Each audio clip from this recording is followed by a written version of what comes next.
Hey, do something I haven't done in quite a while on this channel. We're gonna do a retro reaction, and this is a old promo from like 2022, January 19th, AEW Dynamite. Cody Rhodes held nothing back. Now I think this was the last segment Cody Rhodes did, last promo he did for AEW. I probably did a reaction to this like years ago.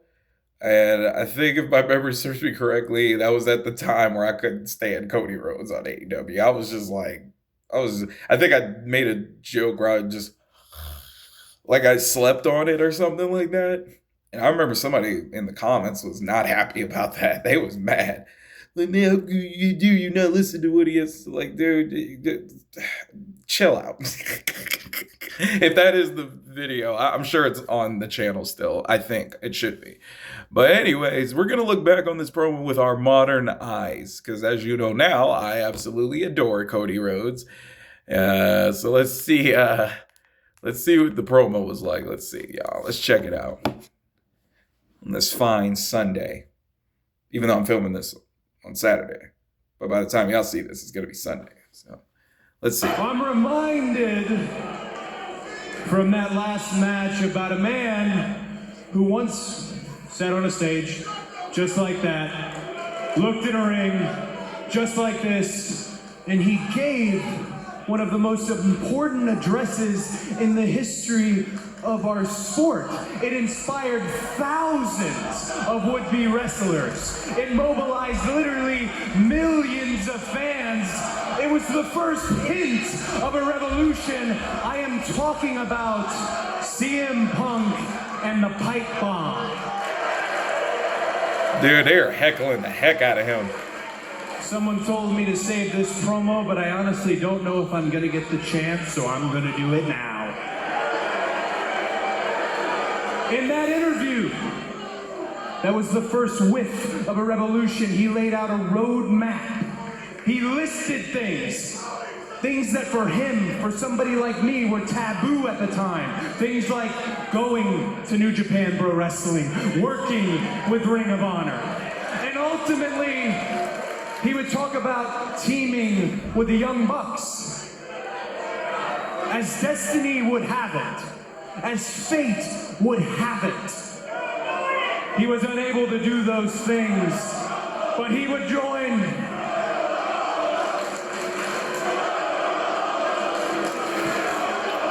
Golly. I don't know how he kept this cool while the show went on. Wind up here in what Pro Wrestling Illustrated called the comeback of the year. But if we're being honest with one another, and I see all the CM Punk shirts, it is the comeback of the decade. We are all living it. We are all loving it.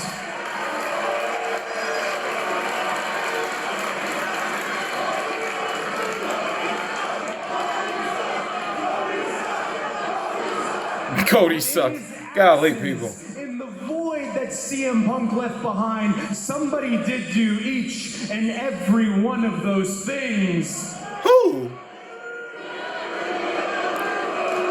I did them. I ain't gonna lie, that was the coldest part of the promo. Carried every ounce. I'm sorry, yo, hold on. The pose he did, y'all. Dog, his dude said someone did do those things. I did them. I ain't gonna, he put a little sauce on that. I can't even hate on him for that one. Oh man, I did him. Sentiment on my shoulders. I held every grain of the revolution in my hand, and each and every one of you cheered.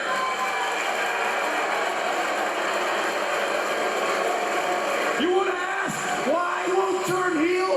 It's because you cheered me when I needed the most. When it says there is more than one royal family in wrestling, I am talking about me and all of us. They're still booing him. People talk about... Well, some are cheering though. It's a proper noun. It's vernacular. But if you are an industry journalist who covers what we do and you disagree with anything that I say here tonight, you're not a journalist. As this generation likes to say, check the receipts, check the dates. Before there was the Forbidden Door, I was the one who built it. Wow. TNA, New Japan, Ring of Honor. He went everywhere.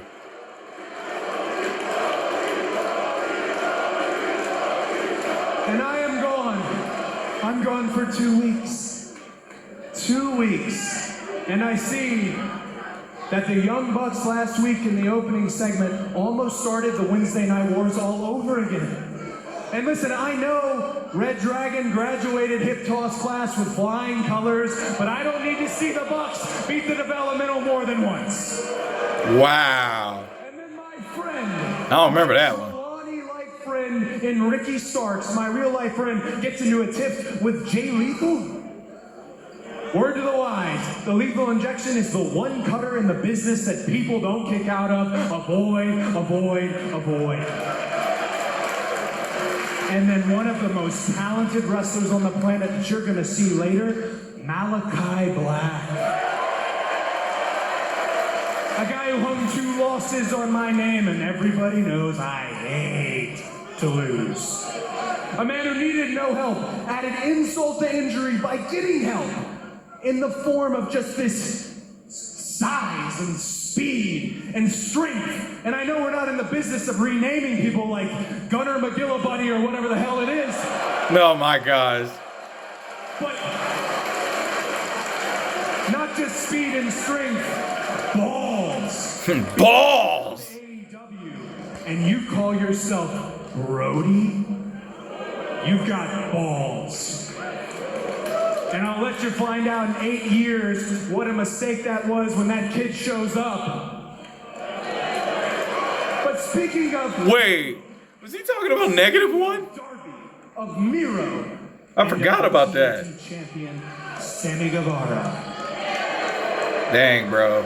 These are men, a lineage, a legacy of champions who taught you what you had been taught against. Everyone had been conditioned for 20 years that any title that doesn't have the world in it is a secondary belt. But we don't have secondary belts. The only way it's secondary is because right now, there's 2.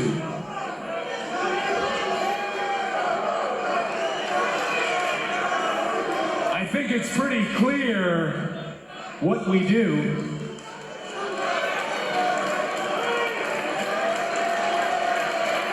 I know Tony Khan has sent a contract in the mail to Sammy Guevara and myself. Maybe it's not the contract I wanted. But Sammy, at this point, beach break, 2 titles, 1 champion. Yeet. I'm joking. Sammy Guevara, what do you say? Wow.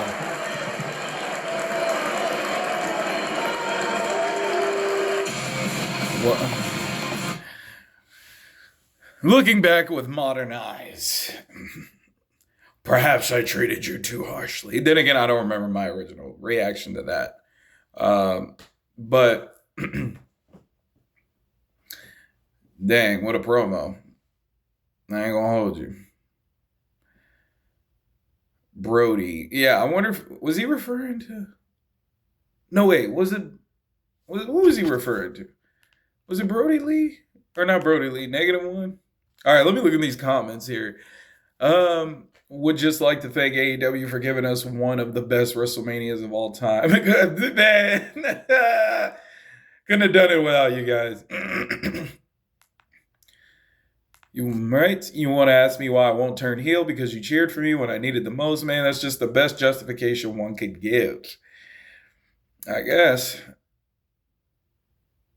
Yeah. Somebody told me to save this promo, but I honestly don't know if I'm going to get the chance, so I'm going to do it now. He gave us a hint right there that he was leaving. True. The fans wanted to hate this so much, he just won them over in the span of 7 minutes. Dude is an enigma. Uh, crowd went from shut the F up to cheering his name.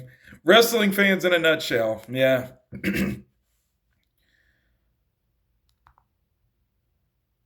Looking back now, it's wild that the AEW crowd hated him this much and he came back at WrestleMania and got that ovation. This is coming from a hardcore fan of AEW, by the way. I'm just reading some of these comments. Well, that's pretty much. Yep. In one promo, he promoted not only himself, but CM Punk, Young Bucks, Jay Lethal, Malachi Black, Brody King, -1, okay, I was right, and the TNT title. He basically promoted everything in 7 minutes. GOAT. And somebody replied that I recommend you to rewatch this video with audio this time. I love the -1 shout out. I ain't gonna hold you. Yeah, I forgot about that one. Gunnar McGillibuddy, that was pretty funny. I ain't gonna lie, because Vince, when he was running things, them names, bruh, that he would come up with. Dewdrop. Yeah, it was. Ugh.